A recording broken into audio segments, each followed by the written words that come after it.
The opinions expressed in the following program are those of the participants and do not necessarily reflect those of Rogers nor Rogers TV.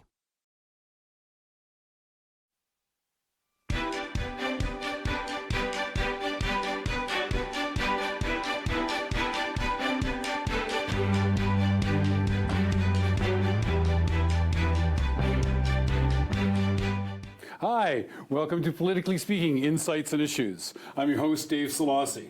Thanks a lot for joining us today. The Ontario government has released its first budget, and it is certainly not without controversy. The media, and especially social media, is full of diverse opinions and conflicting reports about it's full of drastic cuts, or on the other hand, we hear about some surprise about how moderate the budget appears to be. Here with me today to help to try to figure out what these diverse positions are about and to understand what is actually in the budget and how it affects you is Ricardo Tranjan. He's the political economist and senior researcher with the Canadian Centre on Policy Alternatives. Ricardo, thank you very, very much for joining. Thank you for having me. Thanks for having me. It's great to see you. Thank you. Maybe for the audience to start with, can you talk a little bit about the Canadian Centre on Policy Alternatives, for whom you work? Very often people might hear on the news references to analysis by the Centre or different quotes from people like yourself at the Centre. Yes. Can you just give us some background on what is the Canadian Centre on Policy Alternatives and what is your role in it? Of course. The Canadian Centre for Policy Alternatives has been around for about 40 years. We are an independent, non-partisan think tank. We focus mostly on research on social and economic policy. We have a big focus on public finances. A lot of our work in that field it's well known. We also have work on education, on environmental policies, on international trade, on gender analysis, on poverty reduction, on a number of files. My role with the Centre and with the Ontario office, right, because we have a national office based in Ottawa that focuses mostly on federal policies, but we also have 5 provincial offices across the country. Across the country that will focus more on provincial policies, things like education and health and labor legislation and so on, which are the purview of provincial governments in Canada. So I work for the Ontario office, which is based in Toronto, and I'm a senior researcher there.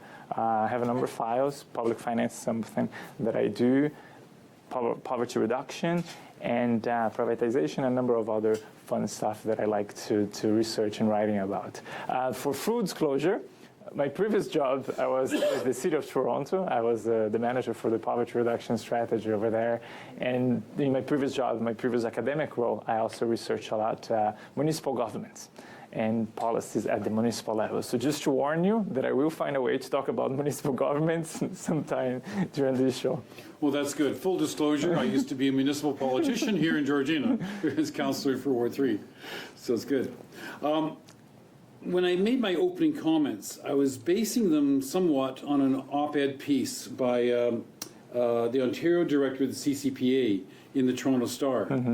And he wrote, the public relations team in Ontario Finance Minister Vic Fedeli's office must have been high-fiving and smiling when they saw the news coverage of their boss's first budget.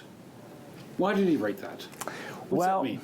Well, there's nothing moderate about this budget, right? It's essentially an austerity budget. There are cuts to health funding, there's cuts to education funding, cuts to social programs across the board. And yet, at that very first media cycle, the first 24 hours, we saw a number of mentions to people saying, well, it's not that bad. Well, they took a centrist approach. Well, they took, a somewhat moderate approach about the deficit. So that's the way they presented it, and in terms of also the expectations that people had for the budget, allowed them to get at least a couple days of a somewhat positive coverage. Now you're talking about the expectations. So when is a moderate budget really a cut and slash budget? Well, so I think it has a lot to do with context and then the expectations that that context generates, right? So if you allow me to take a step back, let's look at the 8 months of this government thus far. So they came in power in June, and what they did right away. June of last year. Yes, June of last year. And right away you saw cuts to social assistance rates, right? Social assistance rates were scheduled to increase by 9%. 3% per year over 3 years. Okay. They cut that. So social assistance, what programs would that be? The Ontario Works program? Yes, in the ODSP, Ontario Disability Support programs, program? right? Okay. The rates are awfully inadequate at this point. And we know that people rely on social assistance. They're not only in poverty, they're like in deep poverty, right? So advocates actually have been pushing for a 21 to 23% rate increase. In the last budget increase included a 9% increase that wasn't going to take effect right away. It was spread over 3 years. And people said, well, that's not what we need, but it's a step in the right direction. So this government comes and slashes that. And it's only 1.5%, and that's it. At the same time, there was $100 million for school repairs that was about to go off the door. They cut that as well. Then there's the cap and trade program, $3 billion that program generates and gets reinvested in a broad range of programs. It's slashed. The Directorate for Anti-Black Racism was doing really important work, dismantled. There was an expert panel on violence against women, got dismantled, right? So, and the list goes on. This just a few examples of what happened in the first few months. Child advocate? The child advocate as well. Francophone University out. 3 university campi is scheduled to also already break ground, out the window, right? So they set the tone for people's expectations, like, whoa, this is a government that's going to cut social programs. And then comes the fall, and the fall fiscal and economic update. That document shows a deficit that goes from 6.7 billion, which is what the Liberals argued the deficit was, to 14.5 billion, right? It's a huge controversy there over how you get to those numbers. Let's put that aside for now. Sure, but just to say, those numbers came out from a private consulting Correct. group that was hired specifically to... Yes, correct. You have the numbers that the public servants estimate, to have an expert panel that had something different also. This was a number that a private consultant came up with in response to a contract. It was Gordon Campbell, right? Yep. Okay. The former Premier of British Columbia. Correct. Right, yeah. Correct. And then there's a lot of language, there's a lot of financial fear-mongering and saying, Ontario has a financial crisis. We can't go on like this. We have to get ready to make hard choices. We can't live this way. We are living beyond our means, and all of those kinds of analogies that came with it. So in that context, people were expecting a disaster. People were bracing for a budget that was going to make some very dramatic, straightforward cuts in total program spending as a way to have a steep decline on the deficit, right? That's what people were bracing for, given what they had been seeing for the last 8 months. And then when the budget comes, there's a little bit of an increase in program spending, and the deficit's not going down that fast. And people are like, whoa, everyone got a little bit surprised. And that surprise, I think, lasts a couple of media cycles until people start unpacking and looking at the fine print and doing the calculations and comparing to the previous budget and comparing to estimates by experts. And then people, I think, a lot of people realize there's nothing moderate about this budget. So this is a bit of a problem for some people, though, too, because, and it surprised a lot of commentators that the budget actually makes a much smaller than expected dent in the provincial budget, the provincial deficit. Mm-hmm. Okay, but that was the main thing upon which the Conservatives ran in the provincial election, was attacking the overspending and the deficit financing. Yes. Now, how can they make all these cuts, to programs, yet isn't this budget $163.4 billion? Isn't that $5 billion more than the preceding Liberal budget? Yes. even with all those cuts. And so there's more spending, Yeah. not a real attack on the deficit. Yes. And how can that be? So to talk about spending, so folks at home understand program spending and how people talk about it. Total program spending includes everything the government spends on everything, on education, on health, on social assistance, on schools, and so on and so forth, right? We call that total program spending, right? So total program spending in this budget is going up by 0.8% over the next 3 years, right? So the last budget that was approved in 2018, it was going up by 3.3%. And then the Financial Accountability Office of Ontario estimates that the budget needs to go up by 3.5% just to maintain current service levels, just to maintain things exactly the way they are, not to improve anything, not to cut anything, just to keep offering folks the same quality and levels of And service. a lot of that's due to an increasing population to be serviced in the province, right? Yes, the Financial Accountability Office, we call them the FAO, they take into account three big factors. One is inflation, right? As you and I know, if you have the same grocery budget for 10 years, after 10 years, you bring a lot less food at home, right? Because prices go up every year. So inflation I would not be so large. Exactly. So that's one, inflation. The second one is demographic changes, right? So it changes, like depending on the age of the population and kinds of activities people are now doing and so on and so forth. So in the case of health, for example, an aging population puts a lot of pressure on the public health budget, So right? an aging population. An aging population, correct. And the third set of factors, quite technical, but it's essentially related to external factors like technology and international trade and so on. But all of that allowed them to come up and tell us, just to keep things the way they are right now, to keep serving folks the same way, the budget needs to increase by 3.5% every year, the program spending. And so that's a really good number for us to compare with what the program spending is increasing by, which is only 0.8%, right?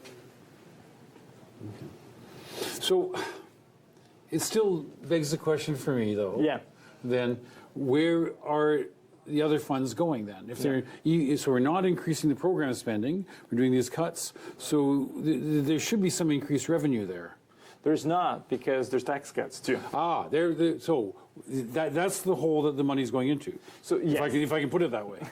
So yes, so you and I know, if you have a deficit, right, so how could you possibly address it, right? First thing would be to cut services, right? And we prefer not to do that because people rely on that. Lives are at stake, and we would try and avoid to do that the most we can. So, but that's one way of doing it.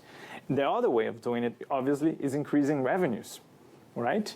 What you definitely wouldn't do it is to cut revenues by extending tax cuts to a number of population groups as it's happening right now. So yes, so to answer your question, yes, we're getting cuts across the board. Although we have some small spending increases here and there, overall, it's increasing by a lot less than the previous budget. It's increasing a lot less than it should increase just to keep things as they are. And then there's about 3.6 billion in tax cuts. And so the deficit, as a result, is increasing very slowly. So this budget doesn't accomplish either. It doesn't preserve the services we need. It doesn't address the deficit. It just leaves us in a very bad financial and social situation. And to where are those tax cuts directed?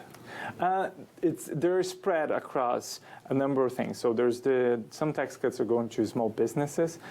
Some tax cuts are in the income tax, personal income taxes.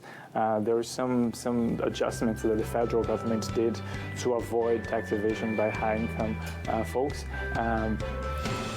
And we're going to come back to that right after the break, and especially want to take a look at the exact application of some of those cuts and what they mean to you. Stay with us on Politically Speaking.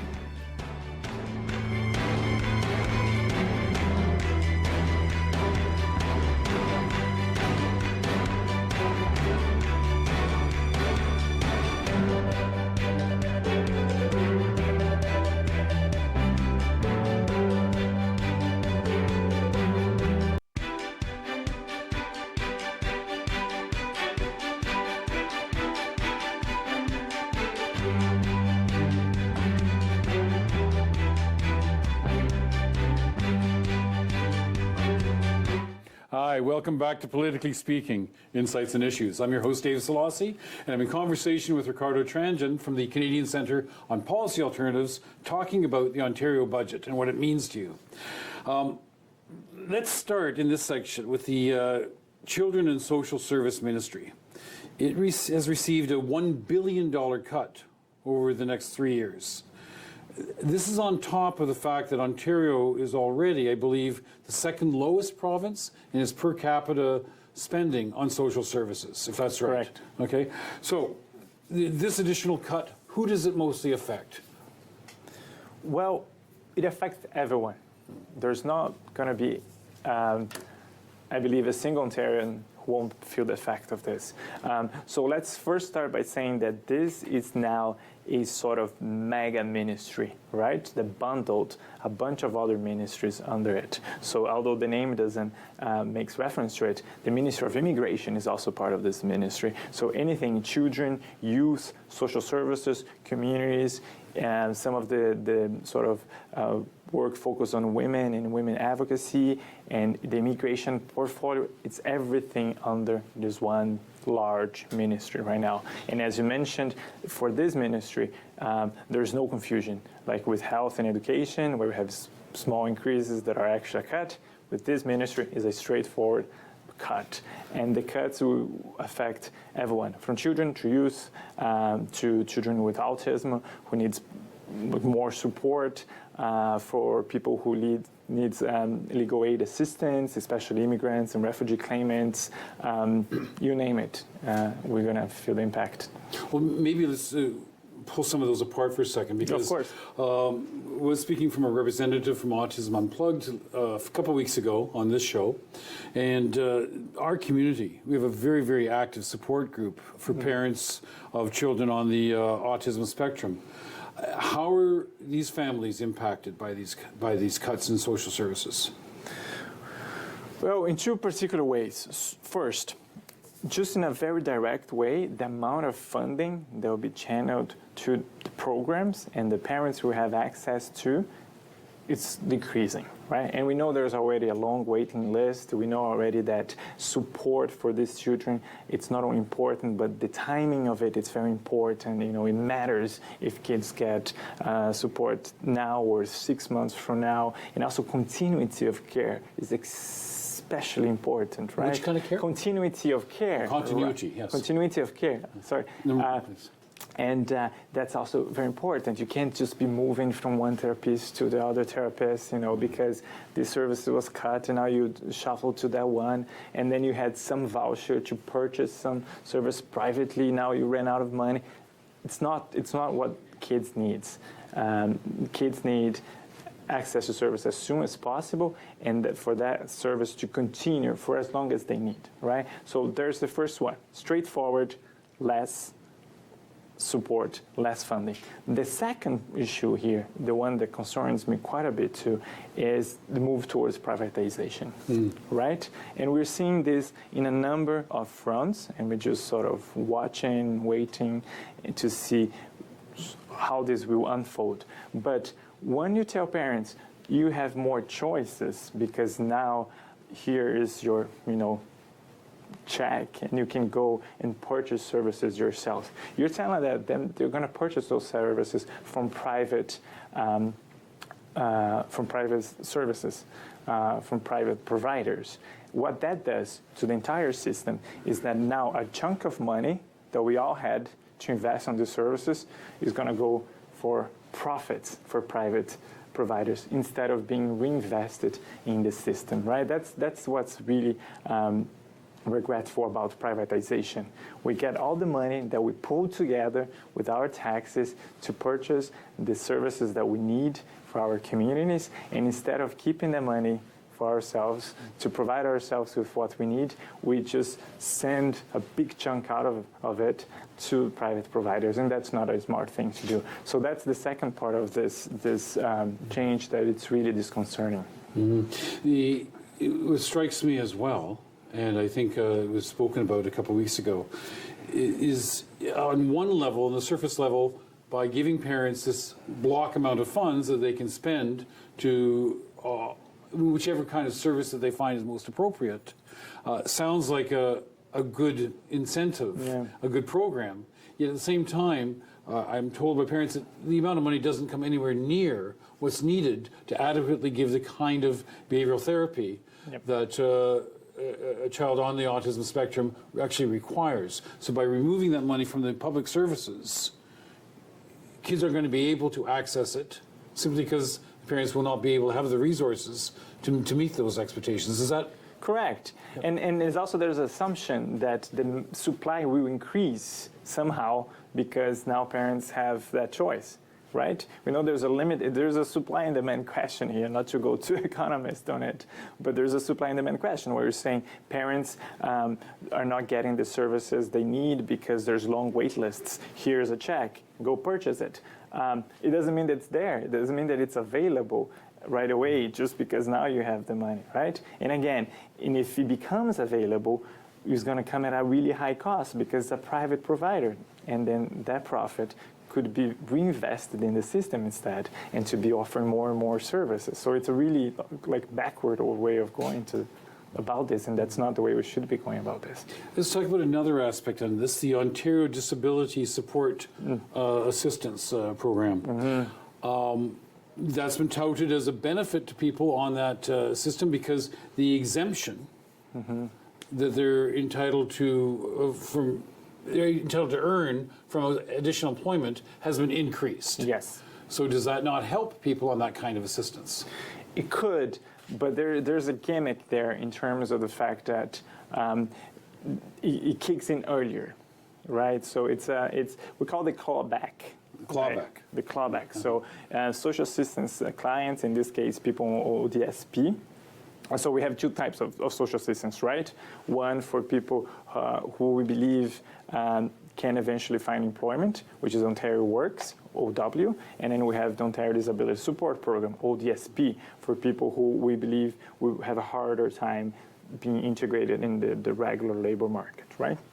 So rates for both, the amount of money they receive, are extremely low right now. So the first way to very directly support those folks is to increase the rates that they receive. And as we talked about before, that didn't happen. And instead, they just got a cut. They were scheduled to receive, did not, this government canceled. So that's the first thing. The second thing, there is a mechanism by which, even though they're on social assistance, they can work. But after a certain amount of earned income, they start getting clawed back on their social assistance checks, right? And the government changed that. This government changed that so that they can earn more, which is in general a good thing. But the rate in which it's clawed back is a bit faster. So it means that we're going to get to that ceiling a bit quicker too. So it's sort of, we crunch the numbers as we do, and then some colleagues in other centers also did. And it turns out people are going to be in a similar situation. Nothing will change a lot.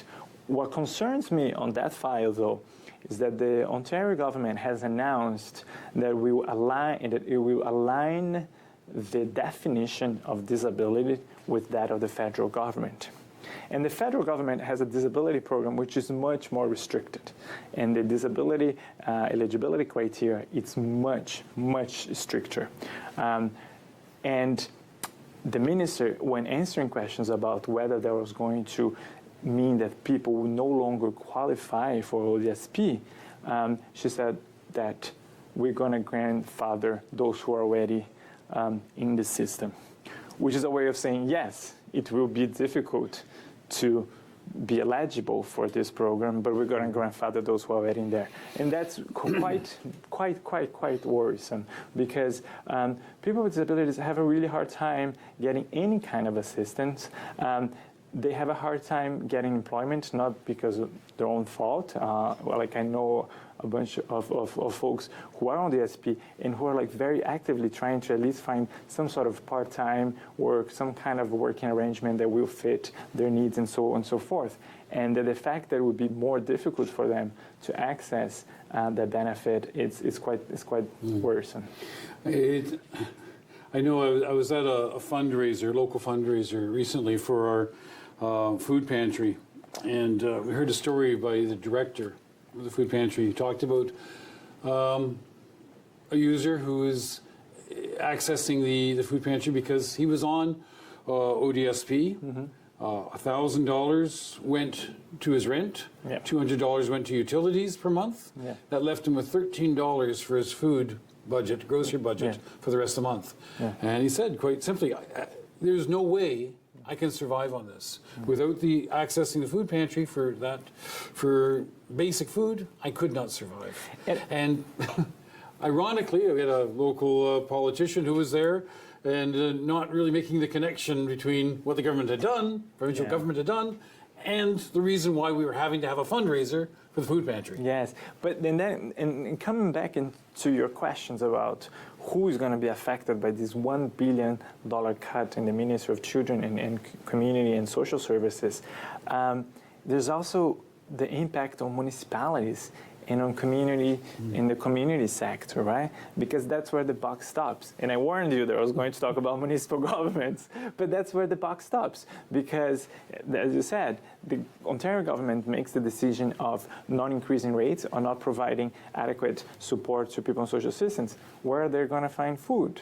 The municipal governments are going to try to do something about it. The community sector are going to try to do something about it. And that is not only for this case, it applies for a broad range of cases. When we don't support refugee claimants, for example, as we should, where do they live, in fact? Where they are? They're in cities, they're in municipalities, and those municipalities will always try and find a way to support them. So what we're going to see as a result of all of these cuts is municipal governments being even more under pressure to provide the supports that our people desperately need without any resources. And flooding is just one example that's just quite recent. You can talk about that too. Well, we saw this at the time of the last Conservative government in Ontario, didn't we? Of the downloading to municipalities of provincial services.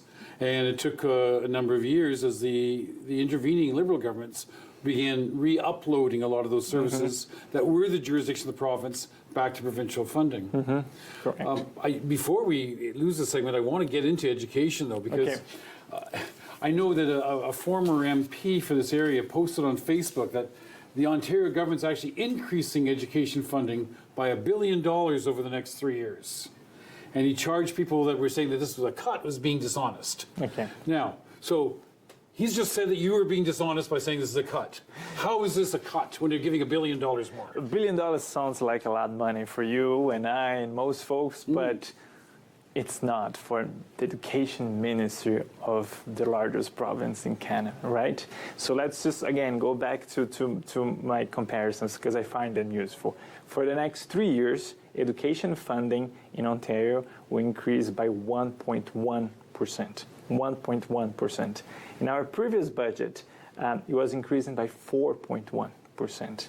And the FAO estimates that we should be increasing at least by 3.4%. So we have one. Just to maintain. Just to maintain things as there. So we got 1.1, when previously we were getting 4.1. And the minimum we should get, according to experts who look at this all day long, is 3.4. So if that's not a cut, I don't know what it is. Okay, so it's a bit of irony, too, I think, that we are pushing or encouraging young people to look at the trades and examine that as a career option, going to apprenticeship programs. Yet, when we cut our classrooms, when we cut courses, cut the smallest courses, those are precisely the classes that are being cut. Trades, preparation, things that lead into apprenticeship programs. And the College of Trades, too, right, which was cut last year, and which is a great model where we have employers, workers, and schools coming together to train professionals for the jobs of tomorrow. And that's where we're going to have to cut this segment. And stay with us, please. We got more to talk about on this Ontario budget and politically speaking.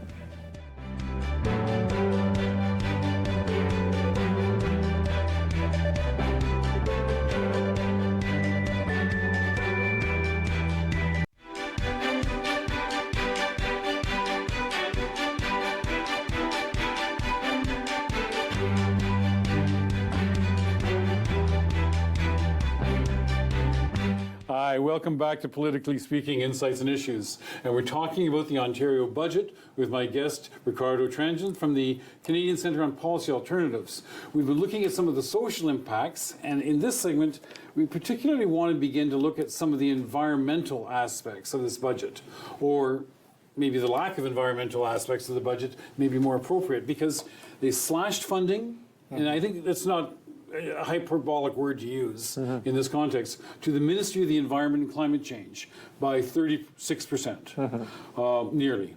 It's also been renamed the Ministry of Environment, Conservation and Parks now, and so the parks come under that budget. What may be particularly of interest and concern to people in Georgina is that in the budget there was no reference at all to Lake Simcoe or the Lake Simcoe Protection Plan.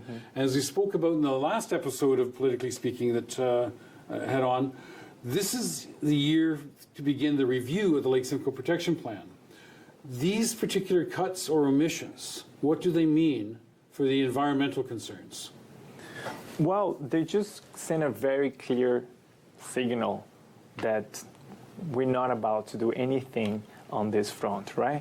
And that's extremely disconcerting. Like, we're all talking about how to do more, what we should be doing, that we are already not doing enough as a province, as cities, as a country, as a planet. We're not protecting the environment sufficiently for our kids, for our future generations. And now what we're seeing is that not only we're not going to do anything in addition to what we're doing, which wasn't a lot, we're going to cut back on the little we had in place. And that's just quite disconcerting. The cap and trade program that was slashed, there's two aspects. Maybe we'll just contextualize that a little bit. That was the Made in Ontario climate change policy to try to reduce the amount of carbon pollution that Ontario was contributing to the global impact on climate disruption. Correct. There's a federal legislation that requires all provinces to have some kind of program of this nature. Ontario had its own program, and this government decided to throw that program out of the window, which has a number of different impacts. So first, and it was at a very large cost too, I believe. Exactly. So this is one of the. So the first one is that generates a legal fight with the federal government, who came back and said, no, you have to have it. If you don't have your own program, we're going to impose a program. And then the province said, if you do that, we're going to act our lawyers, and our lawyers are going to go. So now you have lawyers from the federal government, lawyers from the provincial government fighting over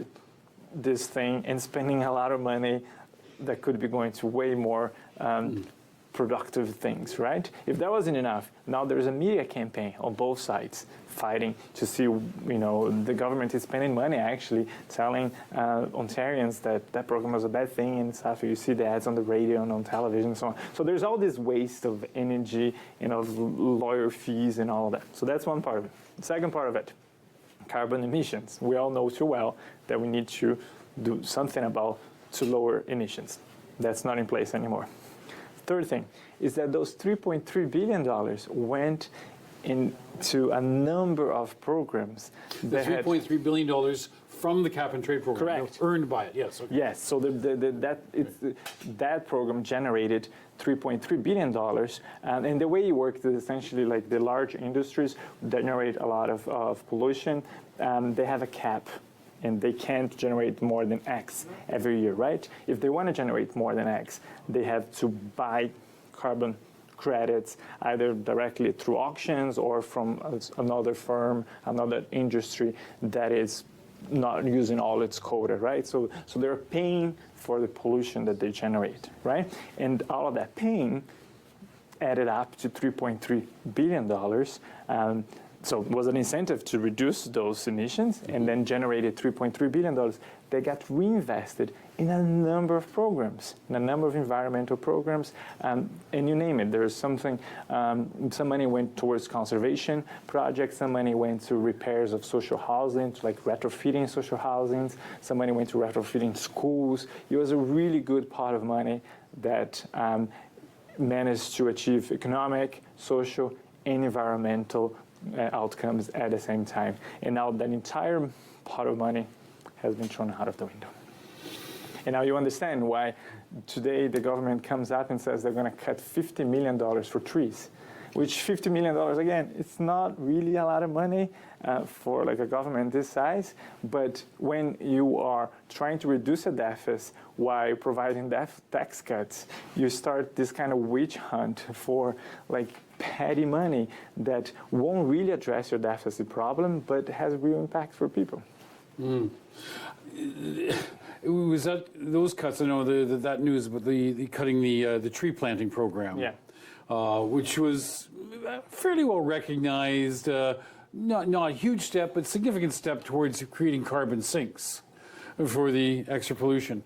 Does that come out of the cuts to the Ministry of the Natural Resources and Forestry? I believe so, because, and that's the thing, but with the budget document, we only get a sort of high level of understanding what's going to happen to each ministry and some information about the big programs, but a lot of the details come out much later, and we learn them in installments, and we're going to start seeing that these big numbers and percentages that folks like me talk about all day long and then the government talks about in the next weeks and months, those numbers will gain a really sort of a concrete and palpable impact on communities, as you mentioned, as you know, this community and Lake Sincom and other communities in downtown Toronto who have a large number of refugees that depend a lot on legal aid assistance and so on and so forth. Like right now, they sound like big numbers and percentage and sort of economists talking, you know, just numbers, but they will affect people in very, very concrete ways. Well, let's go to one of the concrete applications that this might mean for community like ours. Yep. The cuts to conservation authority tax. Okay, so there's definite cuts to what's going to happen to the funding and to the powers of the conservation authorities, if I get that right. Mm-hmm, correct. What impact might that have, say, on the Lake Simcoe Region Conservation Authority here? The one that comes to mind right away, given what's happening this last week, is flooding prevention, right? And this is one of the things that conservation authorities pay a lot of attention to. Some would say it's the only sort of agency out there looking after this issue. It was actually originally. Yeah, I think you're just going to say what I thought. That's why the conservation authorities were originally created, right? After Hurricane Hazel. Exactly, right? Yeah. And such an agency only becomes more important in the context of climate change, right? On context of patterns, of rain and that we can't predict. And one interesting thing is that Quebec, for example, doesn't have a conservation authority. So you go around that province and they have been building houses on land that should not be used for housing because there's a high risk of flooding for 70 years more than Ontario. So we are ahead the curve on that one. Now the funding is going to be cut in half. Again, that puts pressure on municipalities because most of the funding for those conservation authorities already comes from municipal governments. The provincial government kind of tops up, but that money is going to dry. And then what are municipal governments supposed to do? Stop worrying about flooding? They can't do this, right? Again, it goes back to the fact that the buck stops the municipal governments.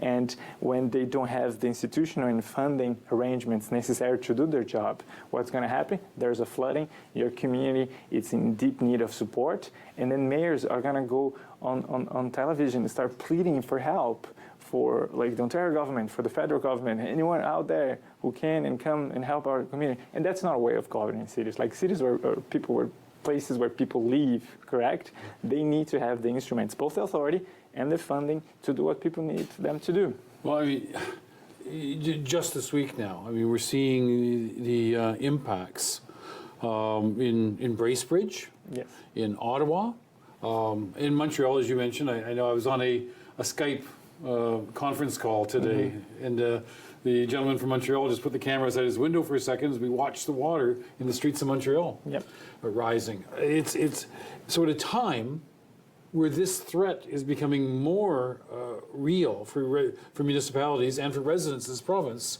we're cutting funding to ameliorate the problems. Correct. And downloading that on municipalities. Yes, and another example that we saw just yesterday, public health. Okay. Public health has an enormously important role in preventing disasters, in preventing bad things from happening. And they're a little bit of an invisible force. They are, because you don't want to hear about them, right? If they're doing their job right, we never hear about them. Right. And that's great. That's great news that you just walk into a restaurant and you order food and you don't worry that it's contaminated or not. Your child is on child care and you're not concerned about whether that child is going, in minus 30 Celsius weather to play and get a frostbite, because public health has warned all the daycares not to go out that day. So they're doing their work. And again, we've seen yesterday that a lot of the money that's going to be cut for healthcare in general is going to come from cuts to public health. And how extensive are those cuts? The figure I heard was around $1 billion, too. So for smaller municipalities, perhaps here in York Region, that's something that the region's going to have to, they're going to have to realign their budget to address those needs, or are we going to start cutting services and expect to see epidemics like another SARS epidemic, like another... Yeah, we don't know what's going to happen. As you say, it's what we haven't seen is been because of the impact of the public health services. Exactly.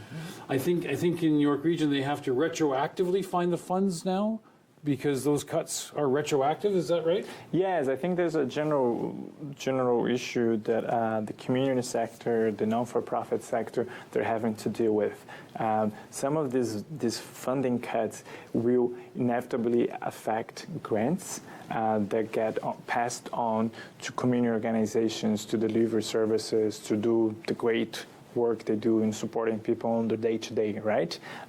Since the budget cuts are retroactive, now you have community organizations that are running their operations not knowing whether what they're doing today and they're going to do tomorrow morning, because there's going to be people knocking at the door and ask for assistance, whether that's funded or not. They're in quite like a difficult position right now. Let's touch on one more area before the break that's been touted as this is a positive thing, and that's in child care tax credit. So now this is another thing that the provincial government said, well, we're giving you the options to care for your child as much as we want, and you can claim up to $8,000 for child care? Yes. Okay. How is that not a win for people? If you ask me about childcare, I hope this is a 3-hour show. Just saying. We've got about 2 minutes left in the segment. Yes. Right. So childcare costs is anything between $9,000 and $20,000 for parents in Ontario for a year. Correct. So we're desperately in need of support. Definitely, we need more investment in that area. But there are different ways of doing this. There are different models for supporting parents through child care funding.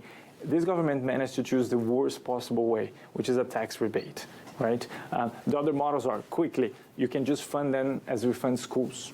You just sign up and your kid go to daycare just as your kid goes to school, right? It's a Quebec system.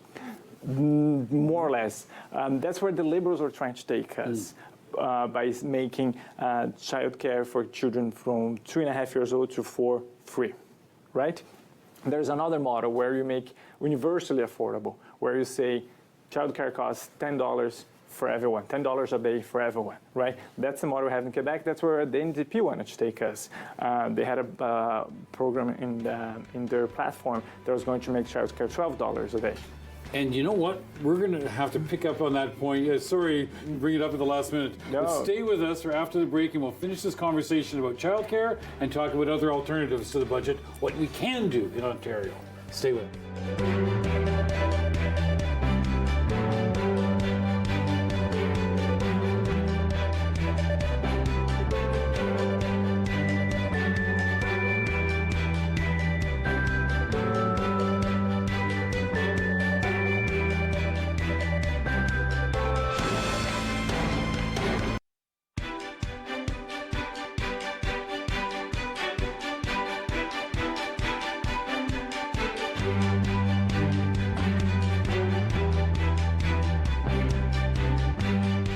Hi, thanks for staying with us here on Politically Speaking, Insights and Issues. I'm Dave Szollosy, and we're talking about the Ontario budget, and we want to end off this segment by looking at some alternatives. But before we go there, I cut you off at the end of the last segment talking about childcare, and so we looked at, you were presenting the different models that could be used, and... Correct. We could make it public, we could have it universally affordable, or we could increase the number of childcare fee subsidies we have right now, which is also a pretty good model. You sign up for childcare. If you don't have the means to afford, or if it's too much for you, you go and apply for a childcare subsidy. Depending on your income, you get 100% subsidy, you get a 50% subsidy, or you get 30%, right? And then it covers very low income residents up to like middle-class folks who could pay, but they're struggling, they're trying to build a little bit of capital, they're trying to save, and so on and so forth. That model we have in place, there's one problem with it: we don't have enough of it. So a simple way to address the problem is just to inject more money on this. But again, that's not what the government chose to do. What they chose to do is to provide a tax rebate. And a tax rebate, it's a governmental way of saying, they figure out a way to pay for childcare. And if you do, 12, 14 months from now, you can apply for a rebate in your taxes. And if you paid enough taxes, you get a check back for a portion of the money that you paid, right? So that obviously doesn't work for low-income folks, right? The maximum you can claim is $8,000. And if your income is below $20,000, you get $6,000 back. But now you tell me, if your household income is $20,000, how did you come up with $8,000 through the course of the year to pay for childcare, right? My colleague David McDonald loves answering those questions and crunching the numbers, and he found out that only 41 kids in Ontario will qualify for the full rebate. We're not talking about 41. Not 41,000, 41. Like under 50. Yes. Correct. Wow. And then you have a whole quarter of all children in Ontario who will get a $20 per month rebate, right? So this is unfortunately a very disingenuous way of saying that you are supporting parents who need childcare. And it's sad because it's an area that we're desperately in need of support. The Liberals were ready to invest $2.2 billion in their program. The NDP was ready to invest $3.8 billion, and this kind of program that they came up with will cost $309 million, which tells you that there's a lot less people who are actually going to benefit from it.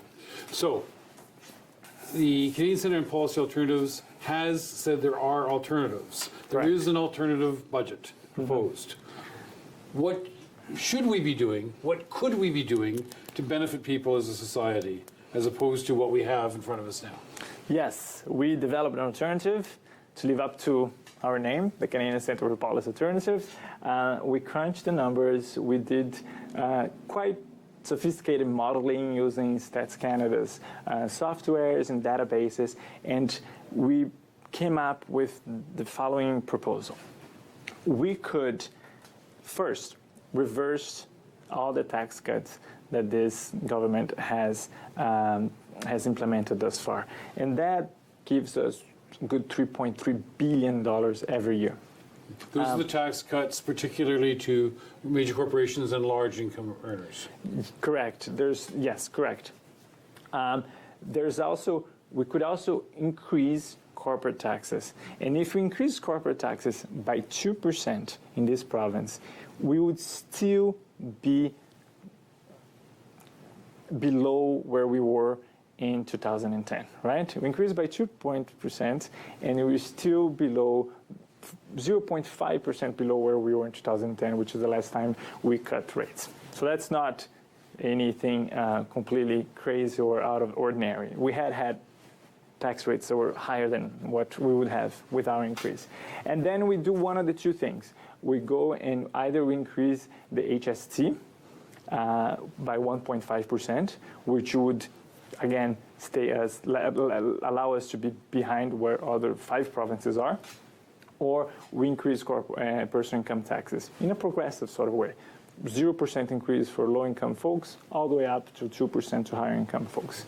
And what that would allow us to do, that would allow us to keep service levels as they are. Remember the 3.5% that we said the FAO said we need. Keep program spending at that level. Bring back some of the things that were approved last year, especially the free childcare for kids from 2.5 to 4 years old, and actually address the deficits in that. We could do all of this. It's possible. We just need to go and address the revenue problem that this province has. And that's the conversation. That's the elephant in the room. We have a revenue problem in Ontario. We're not raising enough money to pay for the services, to pay for the supports that we need, that we rely on. And instead of just going for that, raising the revenues, paying for the services so we all have a better quality of life, so we all can access health and education and childcare, we're just doing it backwards, trying to cut programs, trying to provide tax cuts. That's the opposite direction that we should be going.